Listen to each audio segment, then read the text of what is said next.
Donc, bonjour à tous, merci d'être présents pour ce nouveau mardi du participatif, donc le numéro 7. Donc, mardi du participatif organisé par Habitat Participatif Ouest, HPO. Merci Habitat Différent, donc on est à Angers aujourd'hui. Donc c'est Bruno et Anki qui vont nous présenter leur habitat.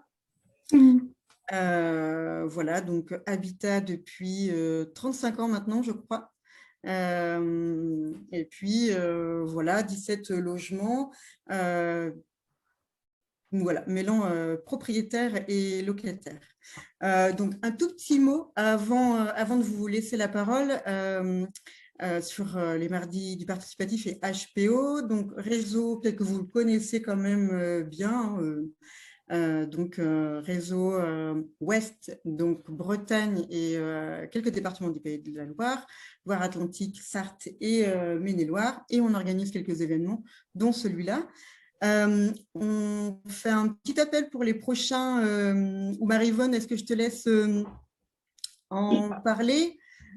Oui, nous sommes deux d'HPO à vous à organiser ce témoignage ce soir.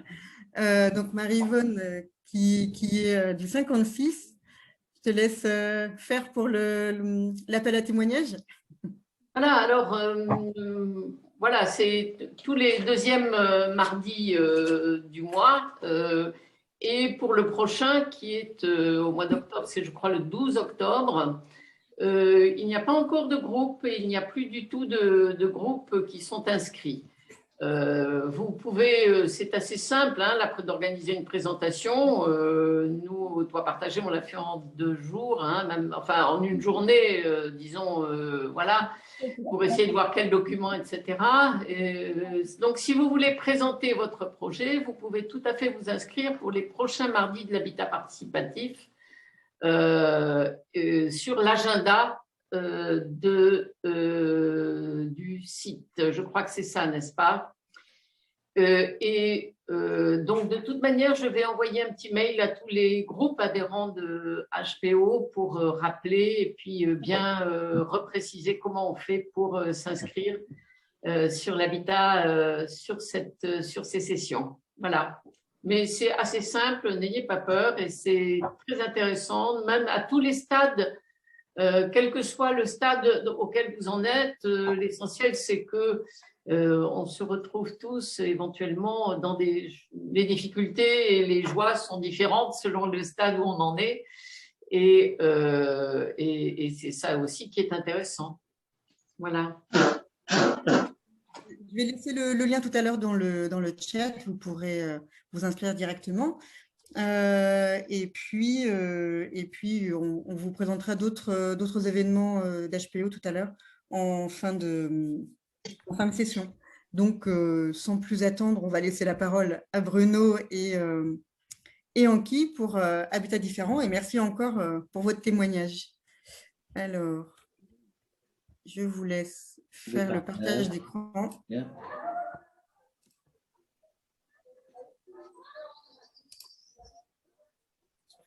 Voilà, oui. Eh bien, bonjour. Bonjour à tous. Bonjour tout le monde.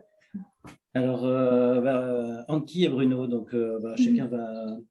On se présente? Vas-y. Non, toi d'abord. Non, vas-y, je t'en prie. Bon, allez, on va commencer. Donc, Bruno Foucault, moi je suis président de l'association des habitants actuellement et j'habite ici depuis une vingtaine d'années.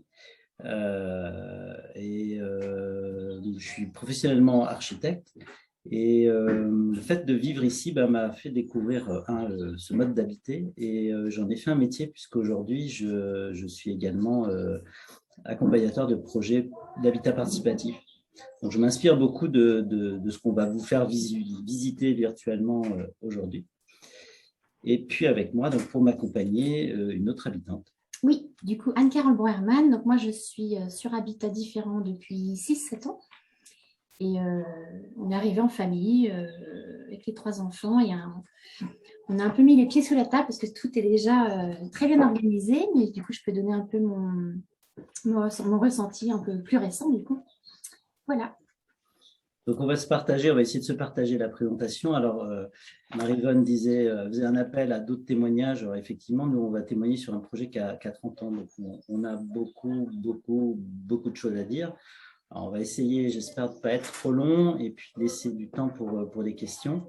Puis essayer de partager aussi la lecture donc, de ce lieu. Moi, peut-être par mon caractère, mon implication professionnelle, elle sera peut-être un petit peu plus jargonnant, mais qui sera là pour poser des questions si c'est incompréhensible, Voilà. m'interpeller, puis aussi apporter son témoignage d'habitant de ce lieu. Donc, effectivement, Habitat Différence, la particularité, c'est que c'est un habitat participatif, donc intergénérationnel, mais ça, on va voir que ça s'est fait dans le temps, ça ne s'est pas créé comme ça, mais sa grande particularité, c'est d'être en locatif social, et plus récemment en accession, et cela depuis 30 ans. Donc, la valeur de ce témoignage permet d'apporter une lecture dans le temps et durabilité de ce mode d'habiter, et une expérience dont on fait profiter beaucoup de monde, parce qu'il y a beaucoup de gens qui, je crois que parmi ceux qui nous regardent, il y en a déjà, je crois, qui sont déjà venus ici. Voilà. Donc, je vais essayer d'enlever ça. J'ai une barre en fait qui m'enlève tout. Mais Habitat, qui sommes-nous? Là, voilà, résumé en une slide. C'est-à-dire que ceux qui veulent rester là pour cette slide-là, après ils peuvent partir. Ils ont à peu près le condensé, le digest, parce qu'après ça va durer un petit peu. Donc, pour simplifier, à l'origine, c'est un collectif de citoyens qui avait vraiment la volonté de concevoir, participer à la conception de leur logement, de le gérer, mais en tant qu'occupants locataires sociaux. Donc, une moyenne d'âge c'était des jeunes familles, plutôt avec beaucoup d'enfants, des jeunes trentenaires, voilà. Et ça, c'était donc dans les années 80. Et aujourd'hui, donc toujours un collectif d'habitants, où on n'est plus seulement locataire, mais aussi copropriétaire, toujours organisé en association, donc comme au début, et une asso qui s'est élargie à d'anciens habitants et des sympathisants. Habitat Différence, c'est une philosophie dans la recherche d'un équilibre entre plusieurs éléments, donc comme beaucoup d'habitats participatifs, hein. Des habitations individuelles, donc pouvoir vivre chacun chez soi, dans son appartement, sa maison. Un engagement collectif, donc le tous ensemble, donc surtout pour gérer des espaces communs, en particulier un jardin, ça reviendra comme thème récurrent. C'est quelque chose qui nous fédère beaucoup. Et tout ça pour développer un lien social, des relations de convivialité. Et il y a aussi une volonté, entre guillemets, politique qui était vraiment lancée à l'origine sur la volonté d'être locataire déjà, mais une volonté du coup partenariale, alors avec le bailleur social qui est devenu un coéquipier au sein de la copro, mais aussi une recherche active de parler de l'opération et de la faire partager. Et depuis les années 2000, donc en particulier en lien avec HPO, avec HPF, et plus récemment au sein de EP49, qui est la plateforme locale. Mais aussi avec d'autres partenaires comme l'association à l'âge, sur lesquels on travaille, on y reviendra, sur les questions du vieillissement. Parce que voilà, quand on a 30 ans, forcément, on a quelques années de plus que ceux qui démarrent. Voilà, et donc voilà un petit peu le condensé, on va dire, et à partir de ça on va proposer de développer plusieurs choses. Donc d'abord un petit peu l'histoire, comment le lieu s'est développé, et puis quel retour on peut en faire, parce que sa particularité locative sociale, c'est de voir aussi un peu le retour de la position, le regard du bailleur, tel qu'il a pu nous le partager. Et puis de faire un bilan de cette expérience-là, et puis de regarder aussi comment elle peut progresser, comment elle peut évoluer dans le temps. Voilà, donc ça sera un petit peu 3 temps. Peut-être que ce que je propose à Florence, c'est peut-être de s'arrêter sur chacune de ces étapes pour prendre peut-être des questions, pour que ce soit dans un seul sens pendant 30 ou 40 minutes, mais qu'on puisse le découper. Ça marche. Alors, t'es OK, j'ai pas entendu? Oui, OK, ça marche. Ça marche, C'est ça comme roule. ça.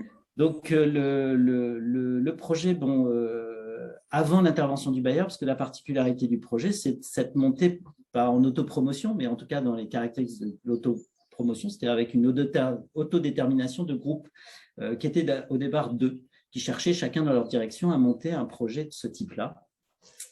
Et en fait, ces deux groupes, dans leur recherche, ont été mis en commun par l'aménageur de la ZAC du lac de Maine à Angers.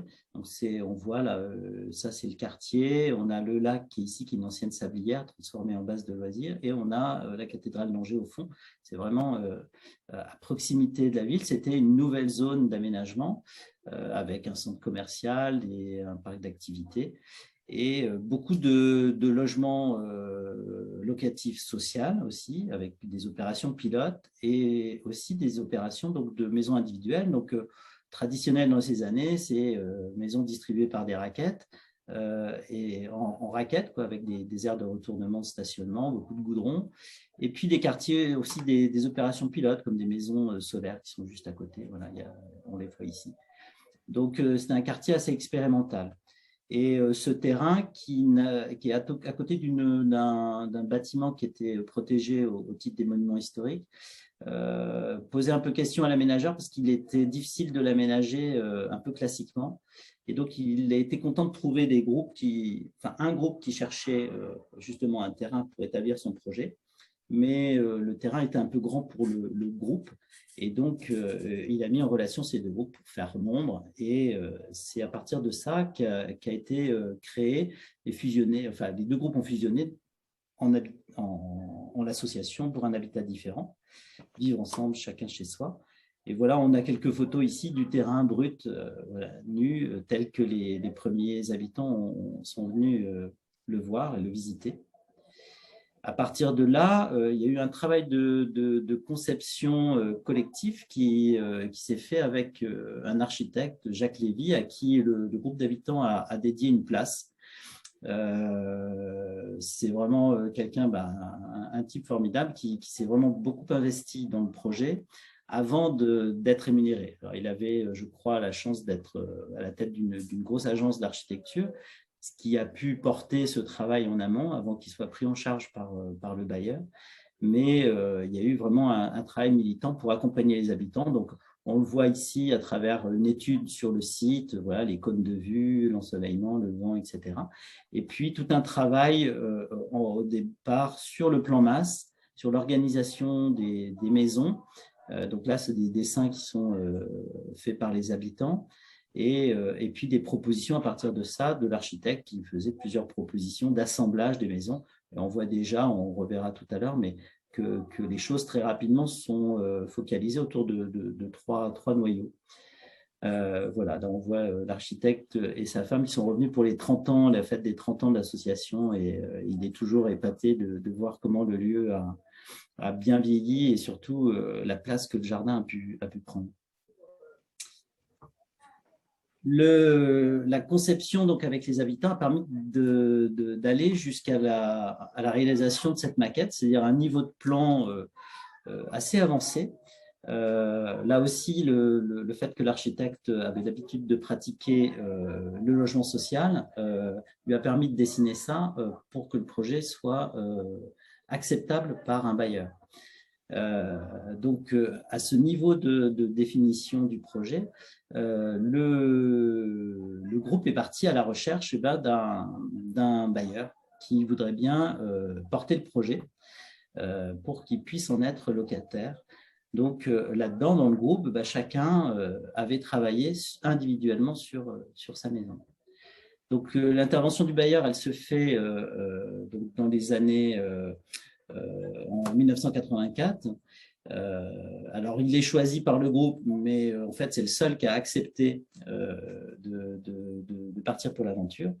Et le toit angevin, depuis, on en reparlera, a été phagocyté, entre guillemets, par le groupe Podelia Accession aujourd'hui. Donc, à partir de la maquette et des plans qui avaient été faits par l'architecte, il y a eu quelques adaptations à l'économie. Et puis aussi un budget qui a été un petit peu augmenté du projet qui avait valeur aussi d'expérimentation, donc qui a bénéficié d'un financement un peu plus élevé que la moyenne. Et donc là, on voit photos du chantier, photos là presque à la réception. Et là, déjà, une bonne dizaine d'années après, où les arbres commencent à pousser, le verdissement. Cette petite diapo pour vous montrer voilà, l'avant-après et vous faire comprendre, pour ceux qui n'ont pas visité le lieu, dans lequel vous êtes les bienvenus, la transformation du site, puisque là, c'est des photos donc, qui reprennent le même point de vue à presque 30 ans d'écart et à 30 ans d'écart. Et en fait, on a du mal à distinguer où sont les maisons qu'on voyait sur les premières photos, qui sont complètement absorbées par la présence du jardin, qui s'est développé énormément et qui fait vraiment le trésor de notre communauté, on peut dire. Donc pour le bailleur, c'était quelque chose bien sûr de nouveau, de travailler avec l'association des futurs habitants. Donc c'était vraiment une expérience qui lui a permis d'intégrer, mais en même temps de rappeler à l'ordre un petit peu ce chien fou qui pouvait représenter la communauté habitante. Et donc c'était bien sûr que l'opération soit équilibrée, et puis aussi il ne voulait pas une stigmatisation trop forte de l'ensemble, de manière à ce qu'il puisse retourner, je dirais, sous un format classique de logement social. Et donc, ce travail, il avait été fait déjà au préalable par l'architecte, donc il y a eu peu d'adaptation. Mais voilà, là, on voit aussi des planches, le projet rêvé certainement des habitants, et puis petit à petit, des esquisses qui permettent de préciser les plans et à partir d'une programmation individuelle, d'arriver à quelque chose de cohérent et qui s'harmonise entre les différentes maisons. Le résultat, donc, c'est un projet de 17 maisons, 17 logements, parce qu'il y a deux appartements, il y en a un ici et un autre ici. Et l'ensemble est composé donc, de 3 groupes. Ce qu'on appelle les maisons du haut, parce qu'il y a une forte déclivité qui a été accentuée par un grand talutage ici au milieu, et puis les maisons du bas, et puis sur la rue, là à l'angle, ce qu'on appelle la banane, parce qu'on y a souvent le sourire, et surtout que ça a une forme de banane, enfin vaguement de banane. Là, c'est une banane bleue en l'occurrence. Enfin bref, on n'est pas à ça près au niveau des à peu près. Pour peut-être juste rapidement vous expliquer comment c'est réparti, puis vous verrez par les illustrations, peut-être on retrouvera un petit peu d'autres choses. Les locaux collectifs sont répartis, c'est les petits points jaunes qu'on voit, donc il y en a une petite tripotée, on verra pourquoi. Donc ils sont répertoriés partout. Il y a également un point notoire, c'est un studio qui est ici, qui est partagé avec les 17, donc c'est un logement supplémentaire, c'est le 18e logement en fait. Voilà, une cave à vin, une salle collective, un local jardin, une salle là de réunion qu'on appelle salle jaune parce qu'elle est peinte en jaune, et une salle à dos qui sert actuellement plutôt de garde-meuble, et un atelier de bricolage. Et évidemment, on a des grands espaces, ici plutôt tournés autour du jeu et des grandes réunions, un talus qui sert souvent d'amphithéâtre, de verdure, et puis une zone plutôt potager par ici, avec du compostage. Et autre élément notoire, c'est l'organisation avec les stationnements qui sont plutôt à l'extérieur, comme vous voyez, le long de la rue qui est ici. Alors plutôt au nord ou au nord-est. Ces 3 poches de stationnement permettent de limiter de l'emprise de la voiture sur le cœur d'îlot et de le préserver.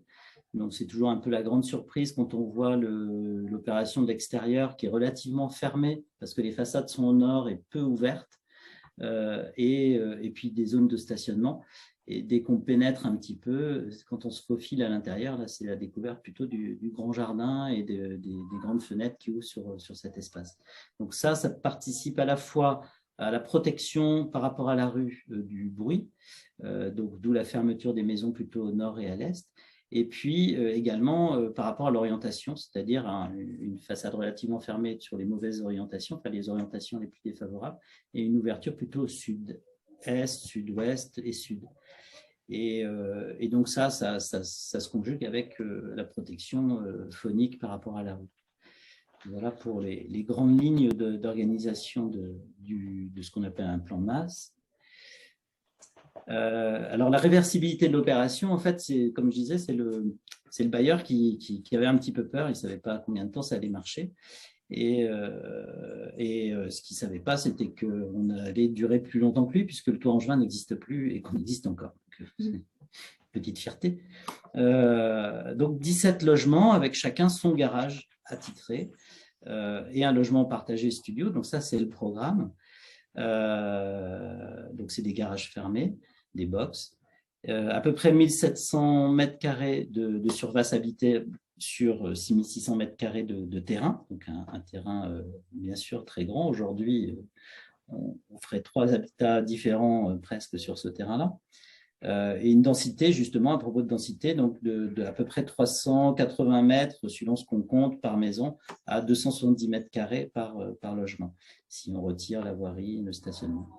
Et il y avait également prévu un local commun résidentiel de 24 mètres carrés, donc c'est la salle collective, qui était à minima, les habitants en avaient prévu une beaucoup plus grande, et vous allez voir comment on s'est débrouillé pour l'obtenir.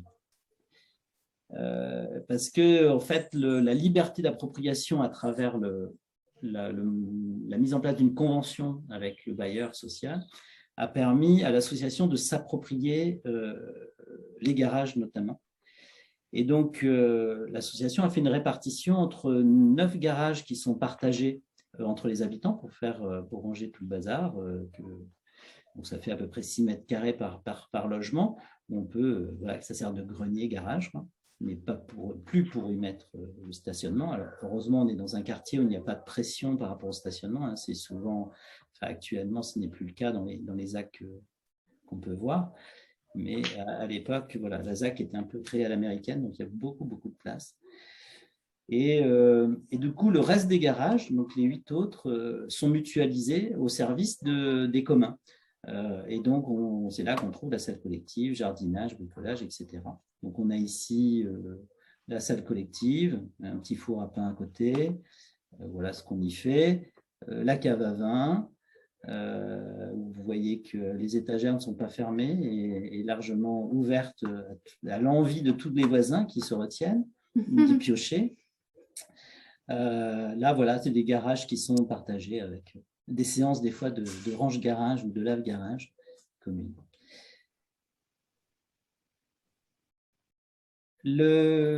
Par rapport au lieu de vie, ce qui est très important ici, je pense que c'est avec le jardin l'élément essentiel, c'est le volet social qui a été développé par l'association d'habitants et qui était vraiment présent depuis le début.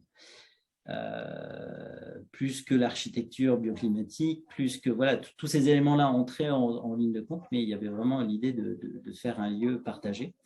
Et à travers cet exemple-là qu'on vous présente, pour moi, c'est un exemple que je valorise beaucoup parce qu'il est vraiment, je trouve, il montre la pertinence en fait, du fonctionnement de ce type d'habitat. C'est voilà, un ancien escalier donc, qui, au bout de 20 ans, se délitait complètement et qui permettait de rejoindre les 2 parties d'habitat différents.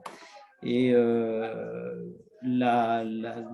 lieu venait de passer en copro, donc il y avait des habitants qui du coup, enfin une famille qui était concernée par le montant des travaux. Et quand ils ont vu la note en AG de copropriété, ils ont dit non mais nous on ne peut pas porter ça, c'est pas possible, il faut qu'on trouve une autre solution.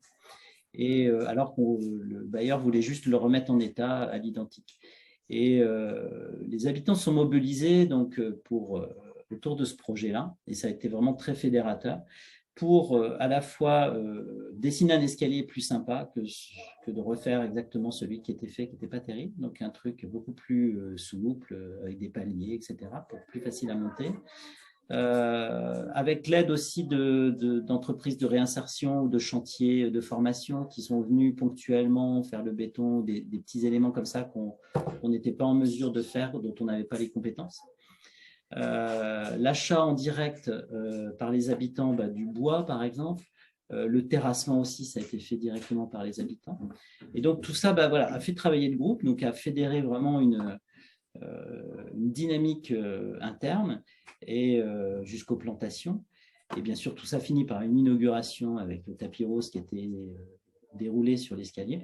Et donc, au final, une opération qui a dû coûter 3 fois moins cher, qui a fédéré l'énergie du groupe, qui a permis d'aménager à notre façon ce lieu et donc de le renouveler complètement dans son aspect, parce que voilà, il y a aussi plein de travaux connexes qui ont été faits, un théâtre de verdure, etc.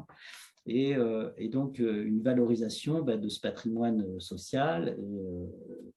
Donc la valorisation, elle est à tout niveau, social, économique, elle est vraiment intéressante pour ça. Pourquoi je m'étale un peu sur ce sujet-là. Pour revenir sur l'association, le mode de fonctionnement, donc on est sur un mode associatif, donc avec une gestion démocratique de la vie collective.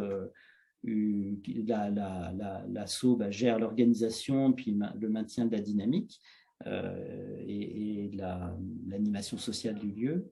Et puis aussi, à travers les débats qui ont généralement lieu donc, au moment des AG, mais aussi lors de réunions mensuelles, voilà, qui peuvent être souvent longues et débattues, c'est une piste de réflexion ensemble sur nos modes de vie, sur des débats autour du fonctionnement et plein d'autres choses qui nous traversent.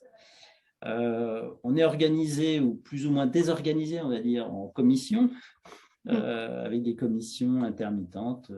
Bien sûr, espace vert, c'est celle qui marche le mieux parce qu'il y a vraiment besoin de gérer ça.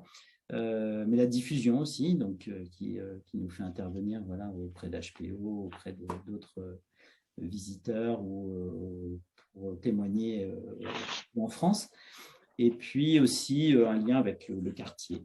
Et puis bien sûr entre les copropriétaires, parce qu'il y a vraiment un jeu d'acteurs entre ceux qui sont copropriétaires aujourd'hui et les locataires. L'association les rassemble tous et donc c'est un petit peu une sorte d'entrée en matière avant les AG de copropriété. Voilà, donc les commissions, elles se montent aussi suivant les besoins de travaux ou des animations. S'il y a une grande fête à organiser, il peut y avoir une commission pour les préparer. Et l'archivage aussi. Donc, en termes de rythme de l'année, donc, je ne sais pas si je l'ai dit, mais une réunion mensuelle, voilà, tous les mois, sauf l'été, et puis deux grands week-ends annuels qui sont consacrés à l'entretien collectif du jardin, donc des parties communes surtout, les parties plus appropriées par les habitants se font un peu toute l'année. Donc les AG, bien sûr, pour réfléchir, et puis pas mal d'activités de sortie, de fêtes, participation au carnaval de quartier aussi. Donc ça, sur les 30 ans, voilà, c'est plein de choses qui se sont renouvelées ou qui ont périclité, mais qui ont été remplacées par d'autres animations. Le bilan, le constat qu'on peut faire par rapport à tout ça, voilà, on a noté là un plaidoyer pour le logement social et participatif. Je pense que l'expérience le montre et peut être utilisé. On est d'ailleurs répertorié au sein de l'USH et un petit peu décortiqué justement pour voir un petit peu ce qui a fonctionné, ce qui n'a pas marché, comment le modèle peut être reporté ou réitéré. Par contre, j'avais dit que je m'arrêtais à un moment donné. Je m'arrête d'un coup, comme ça, brutalement. Je ne sais plus à quel moment, mais peut-être avant ce constat, est-ce que... Bon, je vais finir le constat, puis faites-moi penser à m'arrêter pour qu'on puisse avoir un temps d'échange. Bruno, précise ce que c'est que l'USH. Alors, l'USH, c'est l'Union sociale. Oui, bien sûr. L'USH, c'est l'Union sociale de l'habitat. Donc, c'est en fait une sorte de fédération de tous les bailleurs sociaux. Et donc, bien sûr, intégrés là-dedans, ils ont des sortes de font des audits, ils font des publications, voilà, ils mettent en lien tous les organismes pour donner de la doc, des études de cas, etc. Et donc, ils s'intéressent pas mal ils s'intéressent à l'habitat participatif. Il y avait parfois, je ne sais pas si c'est encore le cas, mais en tout cas des personnes dédiées sur ce sujet-là. Voilà. Alors, pour valoriser le lieu, donc en fait, cette opération, le petit bilan, c'est donc une opération innovante donc, par rapport à la réflexion, bien sûr, coopération entre des habitants, la mairie, un architecte militant et le bailleur social. Donc, c'est le propre souvent des habitats participatifs, c'est-à-dire que ça met en jeu plusieurs acteurs, dont la collectivité, autour d'un projet dont les habitants sont le centre. Alors, bien sûr, une opération longue et chronophage, même si là, on était sur un projet qui a été porté à un moment donné par le bailleur social, mais il y a eu tout le travail en amont de l'association avec l'architecte et puis en amont avant l'arrivée de l'architecte. Donc, on est plutôt sur 6-7 ans d'évolution, donc comme un projet en autopromotion. Et puis, une opération qui est déjà environnementale par rapport à ce que je disais tout à l'heure, l'orientation solaire, la composition, conception des espaces intérieurs comme extérieurs. J'en ai pas parlé, mais des petites serres froides qui permettent de préchauffer les logements, alors, des fois de les surchauffer en été, surtout, enfin de plus en plus, on va dire, mais de préchauffer à la demi-saison les logements. On en voit une ici. Et puis, donc ça, c'est voilà, dans la conception des espaces, c'est une prise en compte en tout cas de cet environnement. Donc une opération qui montre par sa longévité et par le maintien de sa dynamique, surtout parce qu'il y a des opérations qui existent 30 ans après, mais qui ont perdu un peu l'esprit participatif. Donc là, ça perdure. Et puis le renouvellement constant des habitants sur 30 ans a permis aussi de renouveler cette dynamique-là et de, entre guillemets, renouveler les habitants et aussi des générations, d'où l'arrivée aujourd'hui à un état intergénérationnel qui n'était pas celui de départ. La pérennité du partenariat avec le maître d'ouvrage social. Donc là, effectivement, pendant très longtemps, jusqu'à, je dirais, le passage à la copropriété, c'est quelque chose qu'on a réussi à mener, que l'association a réussi à mener en partenariat avec le bailleur, donc avec des réunions annuelles qui étaient instituées. Il faut aussi relever des acteurs, c'est-à-dire des représentants du bailleur ou des interlocuteurs pour nous qui étaient relativement présents et disponibles quand il le fallait. Voilà, qui découvraient aussi lors de leur visite tout ce qu'on avait fait, qu'on n'avait pas forcément déclaré. Donc là, des fois, ça grattait un petit peu, mais voilà, je pense qu'on les a aussi habitués à ça. Donc des changements au niveau aussi qui ont été peut-être un peu plus compliqués au niveau des dirigeants, des interlocuteurs avec le maître d'ouvrage, parce que voilà, il fallait réexpliquer, en particulier pour accueillir des nouveaux locataires.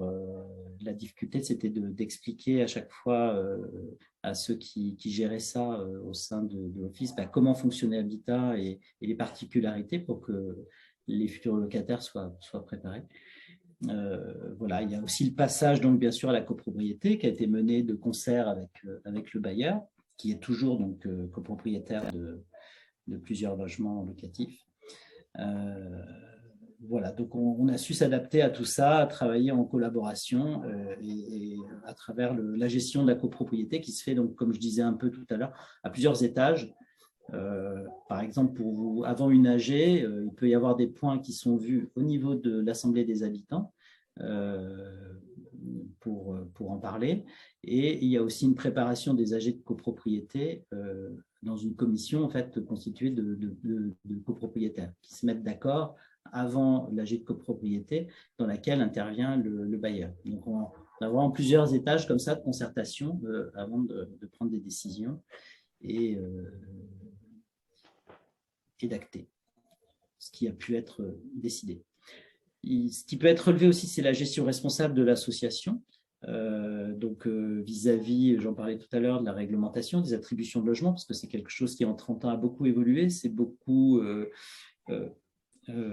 compliqué et restreint avec les commissions d'attribution de logement social. Voilà, aujourd'hui, c'est très compliqué de faire du locatif social en participatif parce qu'il faut non pas contourner, mais adapter un petit peu le principe de ces commissions et qu'elles puissent intégrer le travail, l'implication des futurs habitants quand ils travaillent sur la conception de leur futur logement en tant que locataires sociaux. Parce que le logement ne leur est attribué que quelques mois avant la livraison, et alors qu'ils ont pu travailler peut-être un an en amont sur le projet. Donc voilà, il y a des conditions à mettre en place. Donc on a bénéficié voilà, d'une période qui était un petit peu plus libre, en tout cas pour prendre en compte en tout cas la particularité du lieu. Je reviens sur ce que je disais aussi, donc les charges locatives et de copropriété qui sont réduites, donc l'exemple de l'escalier en est un, voilà ce qui permet de minimiser la charge des copropriétaires qu'on voit à l'œuvre là sur la réflexion d'un vieux mur en schiste qui s'est écoulé, donc on met la main à la pâte aussi pour réduire cet impact-là. Et puis bien sûr la mutualisation, donc ça va de l'outillage aux achats groupés, aux échanges de services, tout ça, c'est aussi toute une source de réduction de coûts. On peut noter donc le rôle prépondérant de l'association dans la permanence, puisqu'elle est toujours présente et active. Dans la médiation aussi, dans les gestions de conflits, la fédération, donc à la fois l'animation des énergies, relancer ça, le fait de se voir régulièrement et de planifier des choses, la gestion de conflits quand il y en a, voilà, il y a toujours une ressource au niveau des médiateurs, donc qui sont internes, qu'on va mettre en place suivant les sujets. Un lien aussi de l'association avec le quartier, qui a été très très fort à un moment donné, qu'il est peut-être un peu moins aujourd'hui, enfin qu'il a été moins à un moment, qui revient, des liens avec l'association de quartier notamment. Voilà, puis un bureau qui tourne. On est généralement 6 dans le bureau et ça tourne à peu près tous les 2 ans. La relation entre les habitants, là, c'est quelque chose que ceux qui vivent en habitat participatif peuvent en parler parce que c'est un petit peu difficile à définir. C'est des affinités différentes, aussi une vie dans les saisons qui est différente. Quand on vit dans le jardin ou quand on est un peu plus enfermé chez soi l'hiver et qu'on a une relation plus de proche voisinage. Mais c'est vrai qu'à 17 maisons, ça crée une possibilité de trouver des affinités parmi ses voisins plus ou moins fortes. Et du coup, des tensions qui sont temporisées aussi par ce nombre et la médiation du voisinage et de l'association. Bien sûr, beaucoup de patience, de tolérance, de respect, on en cherche, retour attendu, et puis parfois de l'inertie. Et beaucoup d'énergie. C'est-à-dire que c'est toujours des lieux très étonnants dans la lourdeur de mise en place de certaines choses et aussi le caractère spontané et fantastique que ça peut, l'énergie que ça peut transmettre quand c'est parti. Alors là, pour vous donner des petites images, ça doit être une pause, un week-end de Pâques, ça, après avoir mangé le gigot, on digère. Là, c'est le petit marché qu'on a mis en place avec un producteur local. Il y a aussi un dépôt de pain qui se fait tous les lundis soirs. Là, c'est le dernier spectacle qu'on a fait cet été. Donc, on utilise notre butte là, comme jardin de verdure. Donc, on était une 60aine de personnes. Là, c'est les 30 ans ou les 20 ans, ça plutôt. Ça, c'est les 30-20 ans. Non, les 30 ans. Là aussi, les 30 ans, on a installé un coiffeur, le rébarbatif coiffure. Il valait mieux pas y passer. Voilà. Florence, tu voulais parler? Florence, tu voulais parler? Oui, je vais faire une pause parce qu'après, l'idée, c'est de parler de… Alors, peut-être que les questions amèneront à en parler. C'est l'avenir d'Habitat aujourd'hui et demain. Effectivement, c'est peut-être une bonne pause. En fait, je ne savais pas à quel moment te couper, Bruno. Je n'ai pas osé. Moi non plus, puis moi, je ne savais plus. Donc, j'ai déroulé. Voilà. Il y a juste quelques petites questions et comme tu as abordé tout à l'heure les relations propriétaires-locataires,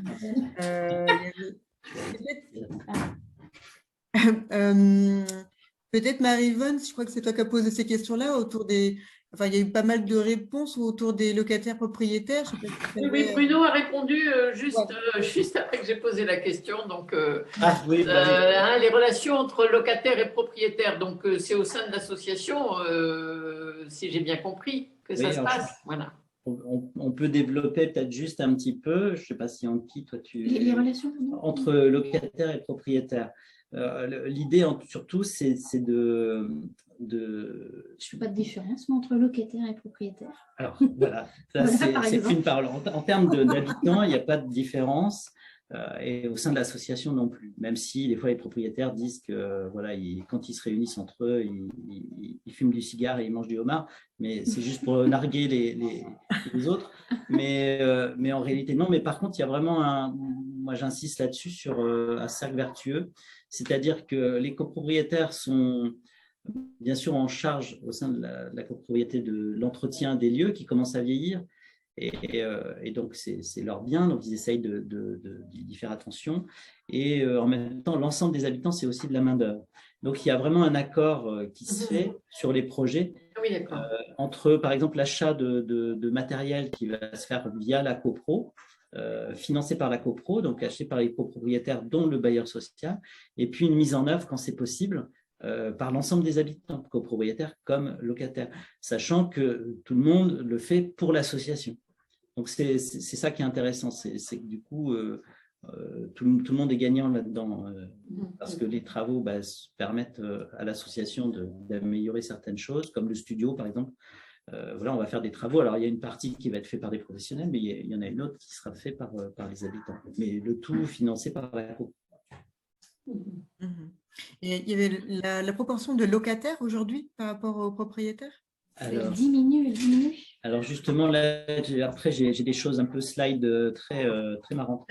Alors, on retourne sur le dur, mais voilà, là, la répartition, c'est ça, entre le locatif et le en bleu, et puis le privé. On est à peu près, je crois, sur 17, on doit être 6 locataires encore, et 11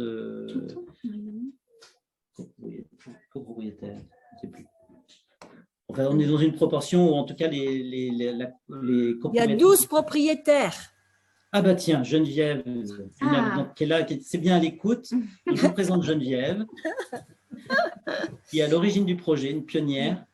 Qui a la maison juste à côté. Hein. Voilà, et qui nous surveille, mais voit si on ne dit pas des bêtises. Donc, bah oui. Voilà. Ben, vas-y. Bonjour Geneviève. 12 propriétaires et 5 locataires. Voilà. Merci Geneviève pour cette question. Est-ce que les locataires changent souvent? Alors, les locataires, est-ce que j'arrête pas de parler, alors je ne sais pas si on me quitte, toi, sur parce que je ne sais pas si tu as vécu ce moment-là, mais en fait, il y a un moment donné où, justement, je parlais du Touangevin, donc le bailleur d'origine. Ou est-ce que Geneviève, tu veux répondre là-dessus? Tu sais, sur le fait qu'il n'y ait plus de locatif. Bah, oui, il y a eu, pas tout à fait 10 ans, il y a eu 5-6 ans où le groupe est resté stable. Et puis, pour des raisons de vie, tout simplement, les locataires ont changé. Il y a quand même eu, oui, un certain nombre de changements de locataires. Mais tant que c'était que des locataires, on rechoisissait des locataires. Et depuis là maintenant, ce sont des propriétaires que nous choisissons. Il y a eu un peu moins de renouvellement ces derniers temps, je crois. Enfin, je ne sais pas ce que vous en dites. Moi, je sais que à un moment donné, j'estimais que c'était un renouvellement. J'avais fait une moyenne comme ça sur une dizaine d'années, de presque un renouvellement tous les 2 ans, 2-3 ans. C'est-à-dire une nouvelle famille. On est à peu près sur ce rythme-là et je crois qu'il est à peu près en moyenne, à peu près constant. La grosse différence, c'est que le Touangevin, donc bailleur d'origine, a été absorbé par Fodelia Accession. Et lors de ce changement-là, il y a eu un peu de rupture dans le partenariat, dans le lien. Et on ne l'a pas retrouvé depuis, malheureusement. Et le bailleur a décidé de ne plus renouveler le locatif. C'est-à-dire qu'au départ d'un locataire, le logement était mis en vente. Donc, soit pour le locataire, soit dans le parc des locataires du bailleur, soit dans le privé, donc ouvert à tous. Et donc, depuis donc maintenant, je crois, 5 ans à peu près, il n'y a plus de renouvellement de locataires. Et donc, les rares qui partent, soit ils achètent leur maison, soit, du coup, ils partent pas, soit ils partent et la maison est mise en vente. Donc ça, c'est un grand changement dans le renouvellement parce que forcément, ça a un impact sur qui achète, pour combien de temps. Là, on rejoint aussi des questions de coût, c'est-à-dire qu'on est dans un quartier qui, bien sûr, est valorisé aujourd'hui, enfin très valorisé, et du coup, la capacité d'achat des maisons va souvent vers des seniors qui ont les moyens. Et du coup, on perd un petit peu cette dynamique habitante, je dirais intergénérationnelle, ou en tout cas de renouvellement avec des familles, des enfants, etc. Donc ça, Il y avait aussi une autre question qui a été posée, c'est est-ce que, et Geneviève qui en a parlé, est-ce que vous avez choisi les nouveaux arrivants, soit en locatif, soit en tant que propriétaire? Moi, je propose à Anki, qui est arrivé donc, en tant que locataire ici, peut-être de parler de son expérience, comment ça s'est fait. Nous, quand on est, en fait, on est arrivé par le bouche à oreille. En fait, on a entendu parler de ce projet. J'ai téléphoné. Le groupe m'a proposé, nous a proposé pour prendre l'apéritif. En fait, je pense que ce que vous faisiez à peu près à chaque fois, c'est rencontrer les familles. Et ensuite, les familles doivent quand même rentrer quand elles arrivent comme locataires. Il faut rentrer dans les critères sociaux de plafond de ressources. Ouais, c'est ça. Et donc, tout coïncidait. Et après, il y a souvent plusieurs familles qui postulent pour une même maison. Et c'est le groupe qui décide quelle famille passe peut-être le mieux dans le projet. C'est une famille avec qui ils ont plus de feeling. Et on a eu la chance d'être très choisis. Voilà, alors, sachant que le groupe pouvait peut-être donner une préférence au départ, mais à l'époque où tu es arrivé, je crois que déjà on n'avait plus tellement la main. On pouvait proposer des noms, mais c'est la commission qui pouvait choisir. Si on avait plusieurs noms à proposer, plusieurs familles, c'est la commission d'attribution du logement qui choisissait. Mais oui, mais il n'était pas forcément suivi. L'ordre n'était pas forcément suivi, même si on mettait un nom. En fait, au début, on nous demandait quelle famille, si à partir du moment où elle répondait bien sûr aux critères sociaux, mais ils étaient peu regardants. Et petit à petit, les règles, comme je disais, se sont durcies. Et donc, à un moment donné, on nous a demandé de mettre un ordre. Après, on s'est aperçu qu'ils ne respectaient pas l'ordre, donc l'ordre n'était plus pris en compte. Et donc, c'était quelque chose de gré à gré, mais qui... heureusement, en tout cas, passé par nos propositions, parce qu'ils avaient bien compris, en tout cas, que les familles devaient être intéressées et prêtes à s'engager dans le projet. D'autres questions? Il y a une première question, je crois que c'est Marie-Yvonne qui a parlé de c'était en quelle année, mais est-ce que ça correspond? Oui, non, c'était au sujet de l'escalier. Oui, c'est ça. Oui. Okay. L'expérience de l'escalier, je demandais juste c'était à peu près en quelle année cette histoire. Ça devait être donc les premiers propriétaires, donc ça devait être vers 2002, 2003. D'accord. Ouais, dans ces eaux-là, 2004. Ouais. Juste avant les 20 ans, je crois. Il y a une autre question qui vient d'arriver. Est-ce que vous avez été amené à demander à des personnes de partir?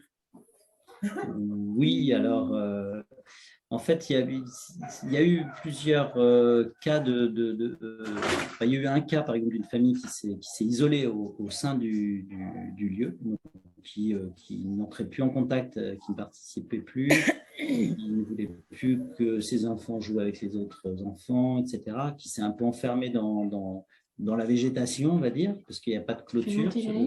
J'ai oublié de préciser que des grandes particularités, enfin, je parlais du jardin, mais en fait, à travers le jardin, c'est surtout le fait qu'on ait une copropriété horizontale, c'est-à-dire que tout l'espace extérieur est commun. Et il n'y a pas d'espace privatif en tant que tel, à part une zone de 5 mètres sur 5 mètres sur lequel on peut faire une extension, mais on n'a pas la propriété, elle n'est pas définie, elle n'est pas dessinée. Donc, il y a... et ça, c'est quelque chose qui, par rapport à quelqu'un qui arrive de l'extérieur, c'est un élément que je trouve important faut déterminer si les gens sont intéressés par l'habitat participatif dans ces valeurs ou pas, parce que s'ils recherchent absolument leur petit précaré en se disant on va s'enfermer et puis les autres ils pourront bien faire ce qu'ils veulent, là c'est pas possible. Et donc cette famille dont je parlais, donc voilà, c'est enfermé et a fini par partir d'elle-même après plusieurs tentatives d'essayer de les faire revenir dans l'association. Donc c'était suite à un clash, quelque chose. Donc j'ai pas le détail parce que je ne vais peut-être pas en parler là, et puis deux, je n'ai pas les détails, j'étais pas encore ici, mais et puis autrement, ça nous est arrivé aussi de demander, après là aussi des tentatives de médiation interne, de demander au bailleur de prendre ses responsabilités par rapport à son locataire qui ne respectait pas et qui ne voulait pas jouer le jeu de l'association. Et donc, le bailleur a proposé un autre logement à cette famille. Voilà, c'est les deux seuls cas, je dirais un départ volontaire, on va dire, un autre qui a été provoqué en 30 ans. Voilà, c'est une belle moyenne. Alors, d'autres questions? Est-ce que les voisins vous ont pris pour des hippies au début? Mais je crois que, enfin, Geneviève peut peut-être témoigner, mais je crois qu'ils étaient des vrais hippies au départ. Pas vraiment pour des hippies, mais vraiment pour des personnes un peu particulières, et même on nous a pris pour des échangistes, pour des voilà. On aurait bien aimé, enfin pas avec tout le monde quand même. Il y avait beaucoup de fantasmes autour de. Donc du coup, on s'est dit il faut qu'on fasse des portes ouvertes pour faire connaître, voilà. Et maintenant, on a beaucoup participé à la vie du quartier à travers la maison de quartier pour aussi voilà, être reconnus comme des habitants du quartier, tout simplement, quoi. Et ça, c'est fait. Après, là, quand vous voyez la photo des 30 ans, bon, bien sûr, qui était sur le thème des années 70-80. Voilà, si vous zoomez, oui, effectivement, on a l'air de joyeux gugus. Mais voilà, on ne s'habille pas comme ça tous les jours non plus. Vous avez répondu à la deuxième question, c'est des relations que vous avez aujourd'hui avec vos voisins. Vous faites aussi un petit marché, par exemple. Tout à l'heure, vous montriez une photo. C'est aussi ouvert au quartier, ce petit marché ou Oui, il a été monté. Alors, l'idée, c'est de ne pas concurrencer non plus. Enfin, voilà, on ne peut pas créer un vrai marché. C'est le rôle de la collectivité. Mais par contre, il a été ouvert via les parents d'élèves, les connaissances du quartier. Voilà, donc ça s'est élargi à des gens du quartier qui viennent effectivement dans ce marché. Après, ça exige la mise en place aussi de petites contraintes. C'est-à-dire que nous, on a essayé de trouver l'équilibre pour qu'on ne soit pas les uniques porteurs du travail d'installation, de rangement, etc. Donc, voilà. Et ça, ces démarches-là, c'est un petit peu plus difficile de les mettre en place avec des gens qui ne sont pas impliqués dans l'association ou si on ne fait pas des réunions de temps en temps pour faire le point. Voilà, ça peut mettre des freins, ça, parce qu'autrement, l'idée, c'est de faire partager, mais pas forcément de porter tout le travail qui est lié à cette activité, par exemple. Et d'ailleurs, au tout départ, tu as dit que vous êtes donc en association et que dans l'association, il y avait aussi des anciens habitants et des sympathisants. Oui. Comment ça s'organise? Enfin, qui sont-ils? Enfin, surtout les sympathisants. En fait, ils viennent surtout si on les invite à un grand apéro, une fête. D'accord. Donc, je pense qu'ils ont gardé un attachement profond avec certains habitants, avec le lieu. Et donc, c'est pour eux la manière de garder ce lien-là. Parce que c'est vrai que partir d'habitats différents, pour ceux qui sont obligés de le quitter, parce qu'on a parlé des qui en mettaient dehors, mais il y a un cas unique à ma connaissance. Et puis deux, par contre, il y a eu des départs. S'il y a des nouvelles arrivées, c'est qu'il y a des départs. Donc, il y a des départs qui sont la taille du logement, les logements qui sont trop grands, aussi les progressions professionnelles qui font quand on dépasse les revenus, on paye des surloyers, donc ça devient plus très intéressant financièrement de rester, même si on est attaché au lieu. Des départs effectivement pour divorce ou pour mutation professionnelle. Donc, tout ça fait qu'il y a un renouvellement. Donc, j'ai oublié la question. Du coup, c'est pourquoi est-ce qu'il y a des sympathisants et Oui, voilà. Et du coup, parmi tous ces gens qui partent, ils restent attachés au lieu. Et donc, ils sont contents de pouvoir revenir à certains moments. Après, il y a d'autres sympathisants, à un moment donné, plus sur des habitats participatifs des voisins, effectivement, qui étaient intéressés par cette vie collective et qui voulaient y participer un peu à leur mesure. Donc, avec des coups de main, avec des échanges, des bons moments passés aussi ensemble. Et puis aussi en lien avec le montage d'autres opérations, enfin d'autres projets, des groupes projets d'habitat participatif qui utilisaient notre salle, par exemple. Donc, le fait d'être membre de l'association, l'adhésion permettait, voilà, en termes d'assurance, par exemple, de faciliter l'utilisation de la salle, qui leur servait pour préparer leur propre projet. Donc, il y avait une sorte de petite entraide comme ça pour soutenir le montage d'autres projets. Et est-ce qu'il y a des voisins dans le quartier qui font partie de votre association? Oui, qui sont adhérents. Ouais. Bon, on a une adhésion pour pas grand-chose, mais voilà, c'est un lien qui va un petit peu au-delà du simple lien de voisinage à travers les enfants, etc. Il y a des fortes amitiés qui se sont créées et puis des échanges d'actions parce que la salle collective, elle sert à beaucoup de choses. Il y a quand même beaucoup d'activités quand on fait le bilan en AG de toutes les activités qu'on fait sur une année, entre des ateliers de couture, des fois on accueille des formations, au cinéma, qu'est-ce qu'on peut, enfin, je ne sais pas, le nombre de choses qui peuvent être faites dans cette salle. Ateliers yoga, des réunions d'associations, d'autres associations. Voilà, d'associations, fabrication de produits naturels. des produits de beauté. Il y a des sympathisants qui viennent au week-end jardin quelquefois, ou des anciens. Voilà, et on vous y invite tous, en manque de bras. Alors, il y a une nouvelle question, donc à l'inverse, est-ce que tous les habitants sont adhérents de l'association, obligatoirement? C'est obligatoire, c'est-à-dire que même quand on achète la maison, le notaire lit, c'est comme une association syndicale un peu, c'est-à-dire que le notaire lit le dernier compte-rendu d'association. Donc c'est à travers l'acte, même si juridiquement, je crois que ça n'a pas de grande valeur, mais en tout cas, c'est associé à l'acte d'achat, par exemple. Et puis, c'est comme je disais, un engagement moral par aviseur, parce que personne ne signe rien. Donc, ça tient beaucoup sur la confiance et la relation. Et ça, c'est depuis le début? Depuis le début, oui. D'accord. C'est là, je me souviens, je me souviens quand on avait visité avec notre groupe en gestation, on avait visité Habitat Différent quand on y était allé et le bailleur social était venu. Et on lui avait posé la question, est-ce que vous le referiez? Et il a dit non. Oui, alors ça, je me souviens très bien de ça.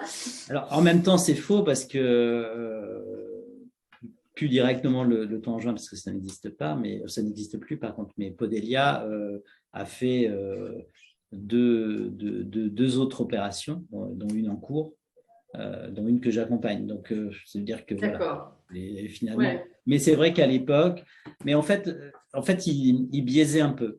C'est-à-dire que leur réponse de dire nous, on ne le refera pas, c'était sous-entendu, on ne le refera pas comme ça. Mais évidemment, en 2000, on ne construit plus la même densité, c'est-à-dire qu'on ne fait pas 17 logements sur 6000 m².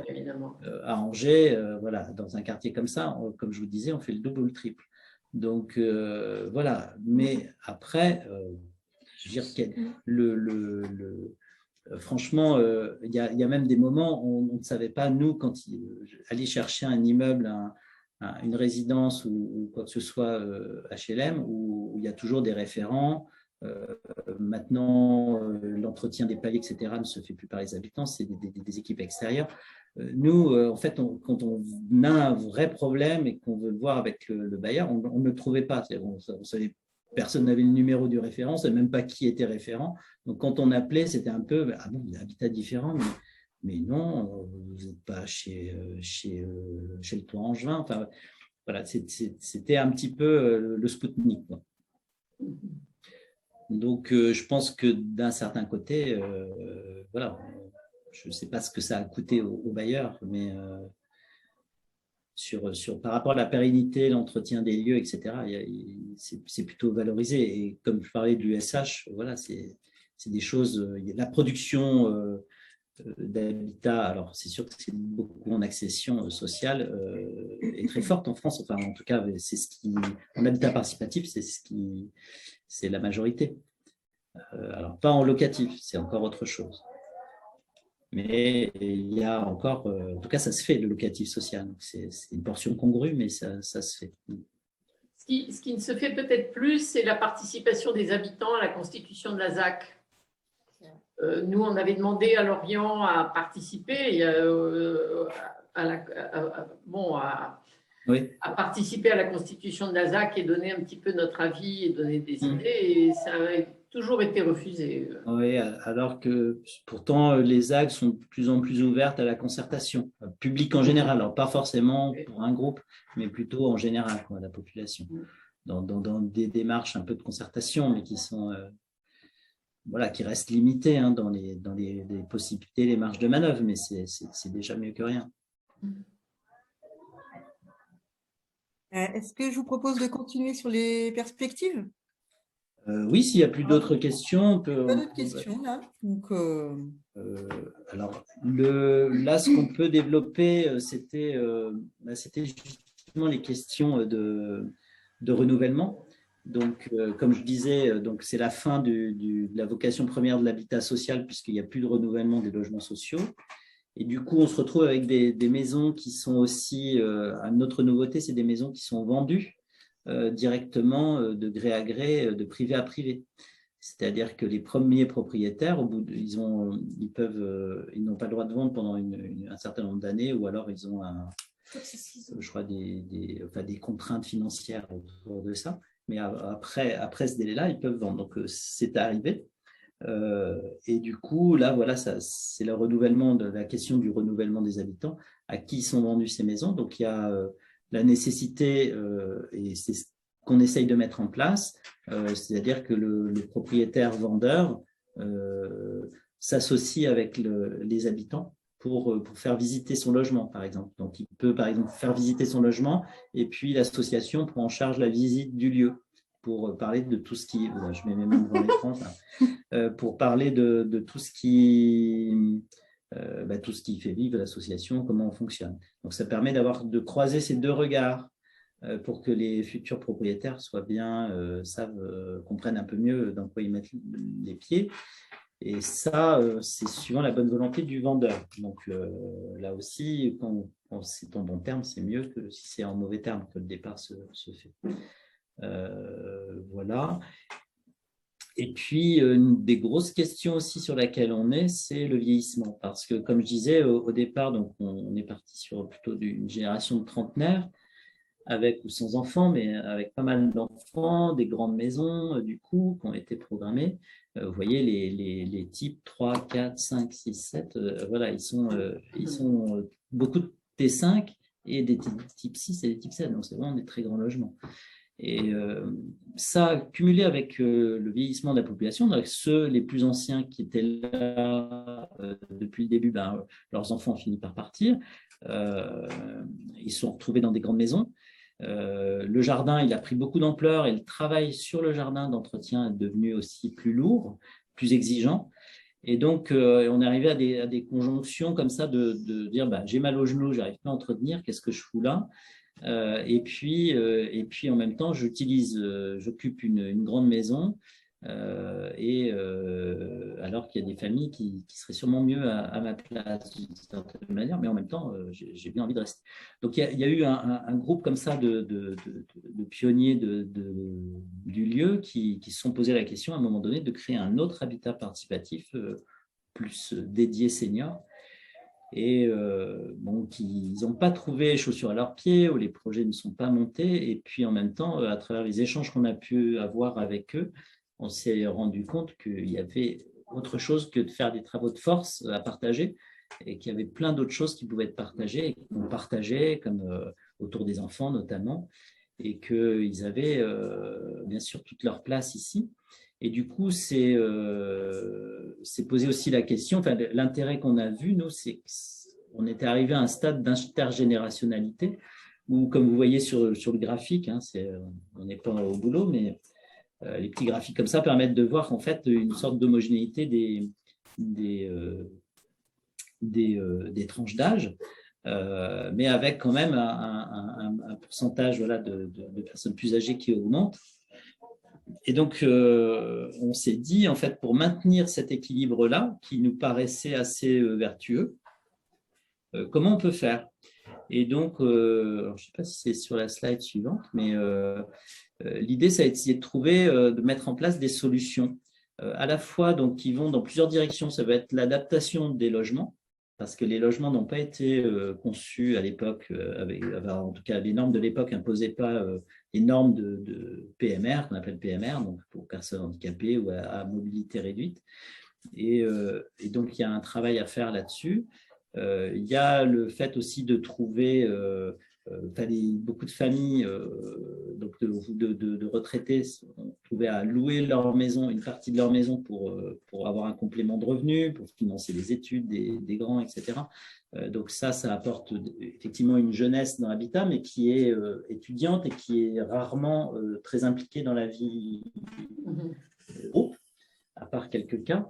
Donc, même si on se rencontre, etc., ce n'est pas la même implication parce qu'ils sont là pour 1 an, pour 6 mois, ou en intermittence, ou en alternance. Donc, ce n'est pas une solution complète. Et donc, on a commencé à réfléchir, à se dire que ce qu'il faudrait, c'est peut-être adapter aussi les logements et la répartition des familles pour créer finalement ce qu'on appelle un parcours résidentiel, c'est de permettre aux plus âgés de rester à habitat différent, parce qu'ils s'y retrouvent et tout le monde s'y retrouve, à travers peut-être la reconfiguration des logements. Et donc, il y a dans l'idée soit d'adapter son logement déjà quand il ne l'est pas, et puis l'autre solution, c'est de trouver une grande maison qu'on pourrait transformer. Alors, soit en l'achetant peut-être à plusieurs et refaire du locatif social pour pouvoir accueillir, du locatif privé, mais à vocation sociale, en accueillant donc de nouveau une famille, soit de transformer une grande maison aussi en 2 logements seniors, peut-être aussi avec un complément de logement étudiant, qui permettrait donc à des couples ou à des personnes seules vieillissantes de rester habitat, de s'installer dans ce logement-là et de libérer du coup leur maison pour qu'ils lui retournent vers, je dirais, le parc familial, je ne sais pas si on peut appeler ça comme ça, et d'essayer de maintenir donc voilà sur quoi on travaille. Et peut-être que Geneviève, tu peux témoigner sur Rhapsodia, si tu es encore avec nous. Oui, je suis là. Présenter ce qu'on est en train de faire dans ce cadre-là. Oui, bon, très rapidement, parce que là, j'étais partie faire autre chose. Donc, c'est pour que la parole tourne. Oui. Anki est trop jeune pour parler de Rhapsodia. Elle est trop jeune. Oui, tu l'as quand même dit, Rhapsodia, du coup, on nous a proposé de nous rapprocher d'un groupe qui voulait faire un travail de recherche justement sur l'habitat participatif et le logement senior, enfin l'autonomie par l'entraide, qui est le titre de la recherche. Et donc, on s'est associé avec des chercheurs et d'autres projets comme le nôtre pour concrètement regarder, parce que c'est quand même découvrir, regarder, analyser cette vie et comment justement ce type d'habitat pouvait être une aide à l'autonomie, à maintenir le plus longtemps possible l'autonomie. Donc, Maryvonne, connaît bien la question puisqu'elle fait partie du groupe de responsables et de chercheurs, voilà. Et comment? Moi, Maryvonne? Co-chercheur. Non, c'est pas Maryvonne, tu confonds. Ah bon, d'accord, j'ai eu peur. Tu confonds avec… Oui. Non. Alors, donc, Mais Marilène. donc voilà, alors on en est à la 3e année, je crois. Ouais. 3e année, et normalement, on devrait rendre les résultats de cette recherche universitaire au début de l'année prochaine, fin d'année, début de l'année prochaine. C'est une recherche en fait qui est portée par l'association Alage dont j'avais parlé au début, qui est donc un des partenaires et qui travaille sur ces questions, voilà, sur l'innovation et l'âge. Et du coup, c'est une recherche-action, c'est-à-dire que l'idée, c'est à la fois de faire travailler des chercheurs, mais en même temps de monter des actions concrètes. Et donc là, ça a trouvé écho avec ce qu'on essayait de mettre en place. En tout cas, les réflexions qu'on mettait en place, et ça nous aide aussi, ça nous titille un peu et nous force à travailler sur le sujet, parce qu'autrement, on est un peu paresseux. Excuse-moi, Marie-Vonne. Hein. Oui, parce que tu as confondu avec Marie-Hélène. Marilène. Avec Marilène. Pardon, j'ai une question en live.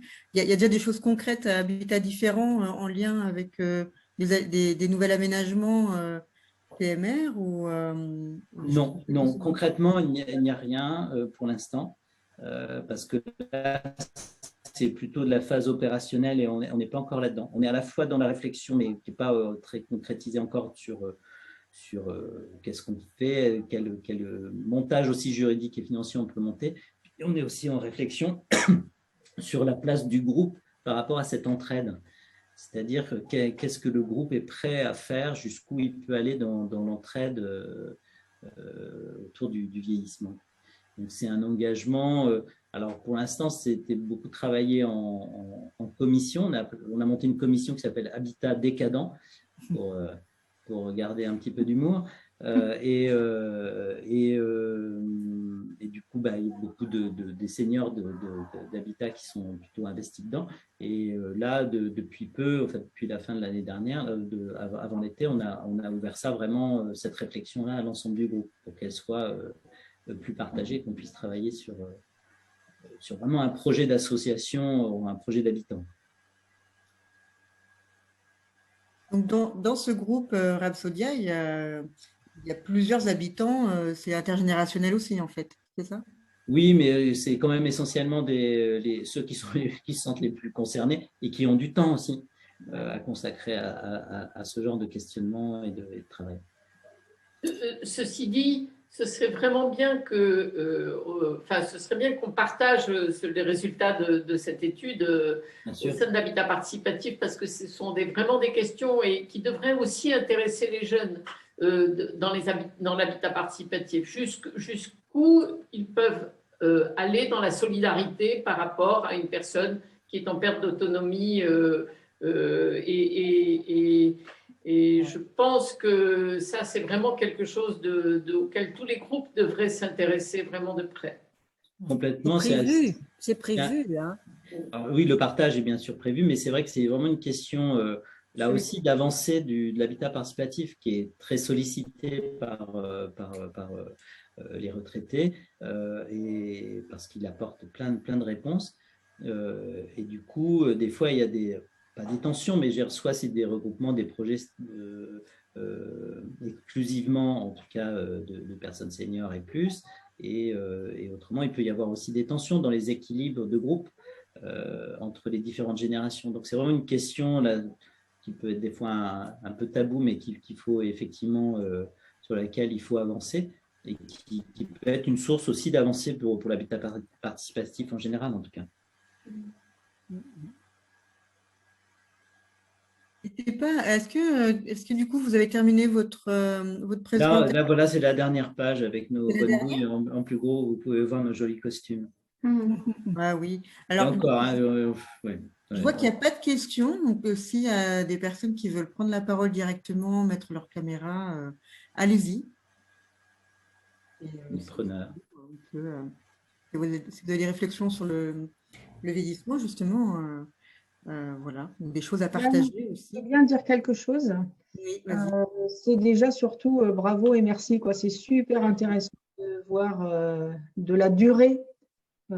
Voilà, même on parle là, vous parlez carrément en génération. Et je trouve ça déjà enthousiasmant. Et puis aussi, ça nous donne des perspectives quand on est là depuis pas longtemps, quand on est en habitat participatif depuis pas longtemps. Donc, franchement, bravo et merci. Je trouve ça vraiment, vraiment chouette la manière dont vous vous renouvelez tout le temps, en fait, finalement. Malgré quelquefois le contexte extérieur. Donc voilà, c'est surtout ça que j'avais envie de dire. Même si des questions, ouais, on pourrait en avoir plein, mais… Merci pour ce retour positif. Je vois Catherine qui lève la main, je crois. Oui, moi, je voulais vous parler. Nous, on vous connaît, on est déjà allé vous voir il y a 2-3 ans, je crois. Mais nous, on est au Mans et en fait, notre projet, on part un peu dans l'autre sens. C'est-à-dire que nous, on part plutôt de quelques seniors et on essaie d'intégrer actuellement des gens plus jeunes. Mais c'est vrai que notre habitat, pour nous, il sera d'emblée accessible PMR. C'est vraiment la base de notre projet. Donc voilà, c'est pour juste se dire qu'on peut travailler dans un sens différent. Bien sûr, mais là, c'est vraiment une question aussi de…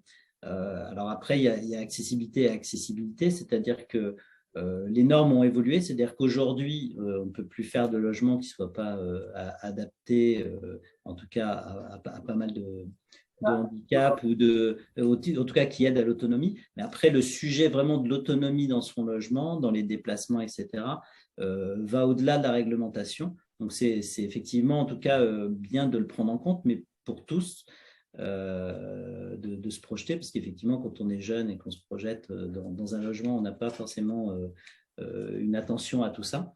Mais effectivement, la réglementation a évolué, donc oblige à mieux faire, mais elle n'est pas suffisante parfois pour vraiment prendre en compte toutes ces questions d'autonomie. Et après, ça dépend aussi de qui sont le groupe. Nous, dans notre groupe, on a déjà des obligations PMR de base. Et donc, ça veut dire que c'est un peu un prérequis, je dirais, au départ.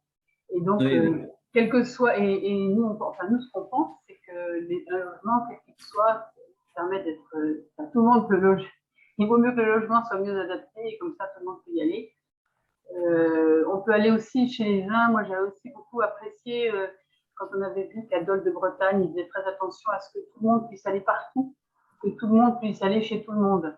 Tout à fait, oui. Et ça, c'est, voilà, pour moi, personnellement, je suis touchée particulièrement par le handicap, donc c'est pour ça que je sais bien un peu de quoi je parle, mais je trouve que c'est très, très important et ça fait partie aussi de la vie de tout le monde. Alors après, c'est pas parce que pour autant que les personnes de l'habitat ne deviendront pas pour autant des aidants des autres, mais il y a quand même des relais possibles et des aménagements possibles quand il y a des personnes de différentes générations.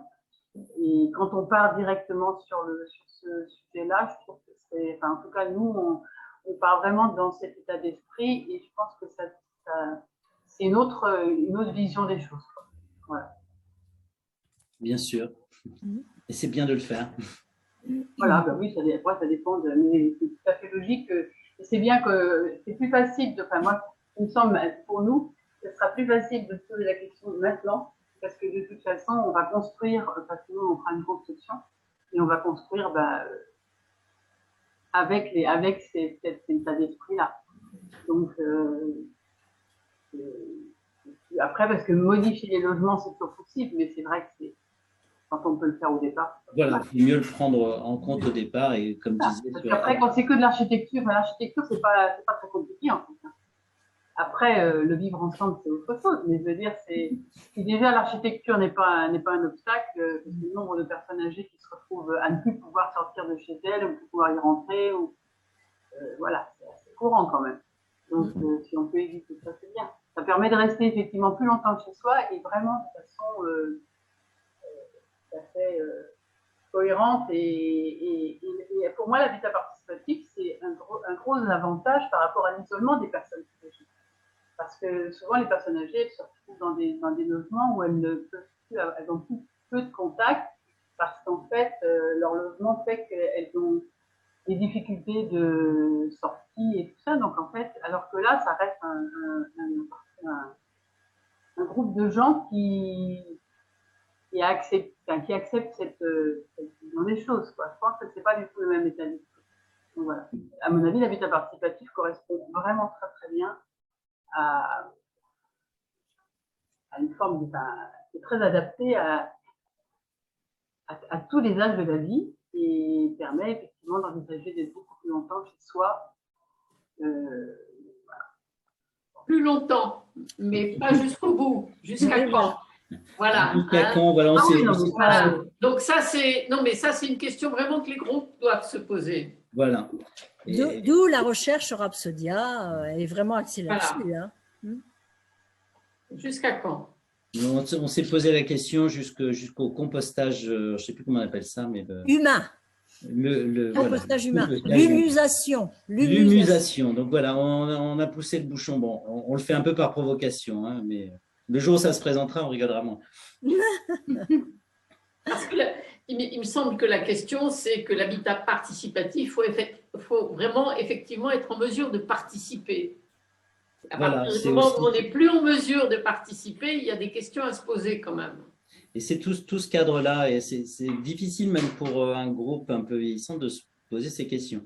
Mais en même temps, le fait d'être en groupe, parce que c'est parfois des tabous aussi familiaux, hein, au sein des familles pour parler de ces sujets-là, des fois le travail en groupe permet, et puis l'échange entre pairs, voilà, permet d'avancer un peu sur ces questions-là et de ne plus en faire des tabous, mais des questions vraiment de réflexion, de philosophie et de projection, même si c'est toujours difficile de se projeter dans un état pour lequel voilà, il est difficile. On le fait parce qu'on a des vieux parents, parce que voilà, on vit des expériences, et à travers ces expériences-là, on a des petits signes que ah oui, c'est quelque chose à prendre en compte. Mais je pense aussi dans l'habitat participatif, on n'est pas, je veux dire, on apporte chacun ce qu'on est à l'âge qu'on a. Et je veux dire, les enfants apportent quelque chose. La participation n'est pas la même en fonction de l'âge, de la situation. Après, pour moi, ce qui est important, c'est de se dire qu'on est aussi beaucoup moins isolé. Et même par rapport à la famille, par rapport aux enfants, on parle des enfants, par exemple, des personnes plus âgées qui sont dans l'habitat participatif, c'est beaucoup plus sécurisant de savoir que leurs parents sont dans un endroit où ils ne sont pas seuls. Oui, puis ça joue beaucoup, ça, à mon avis. C'est aussi la notion d'habitat inclusif voilà, qui permet voilà, à des personnes fragilisées d'être dans un cadre qui est plus attentif, même si voilà, l'habitat participatif ne va pas répondre à tout. Mais en tout cas, il y a effectivement quelque chose dans les principes et dans le mode de fonctionnement qui favorise en tout cas cette forme-là. D'où l'intérêt des collectivités pour cette forme d'habitat, hein, les caisses de retraite aussi. Après, on a vraiment des attentions qui peuvent être différentes suivant les groupes. Entre les Baba Yaga qui vont donc vouloir vivre et vieillir ensemble entre femmes. Moi, j'accompagne un autre projet sur Nantes où là, c'est des seniors, donc un habitat participatif exclusivement senior, mais dans une opération plus grande où il y a des familles. Là, chacun a des parts aussi sur des positionnements et sur des projections sur ce qu'ils veulent vivre ensemble et des objectifs qui sont pas les mêmes. Voilà, donc il y a cette multiplicité de formes. Nous, on est arrivé par la force des choses à une intergénérationnalité, c'est-à-dire que les plus petits ici ont 2 ans, les plus âgés, je n'ose pas donner un âge, et on trouve ça, pour nous c'est notre idéal, mais il n'est pas l'idéal de tous les groupes, et puis il n'est pas évident de le réaliser partout non plus. Merci beaucoup. Alors, il est 21h30. C'est difficile de vous couper. Enfin, c'est très, très riche, toujours. Donc, on pourrait encore continuer à débattre, à discuter. Enfin, c'est infini. Et on a soif et on a faim, mais autrement… vous avez faim. Mais en tout cas, je répète, voilà, on accueille souvent des visites, donc on essaye de les regrouper justement pour ne pas être envahi. Mais donc il y a cette année, les portes ouvertes à Angers se font à Écolodo qui prennent le relais après l'écoquartier Les Prés. Et nous, on a assuré ces portes ouvertes pendant de nombreuses années. Donc voilà, le relais est pris par d'autres groupes. Donc ça, c'est bien sur Angers qui est ce relais-là.